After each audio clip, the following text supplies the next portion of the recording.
சேர்ந்து செதுக்கின ஈர நலம் இது பாறையா.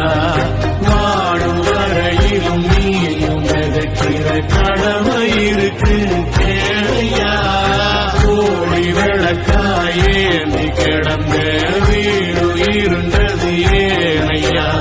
மாட விளக்கா நீயும் வரத்தா வீடு ஏங்கி இருக்குதையா. எத்தனை சாமி வந்ததையா, இது எந்தெந்த சாமி தந்ததையா. எத்தனை வாட்ட சொன்னதையா, அத சுத்துற பூமி கண்டதையா. அழிச்சு வீச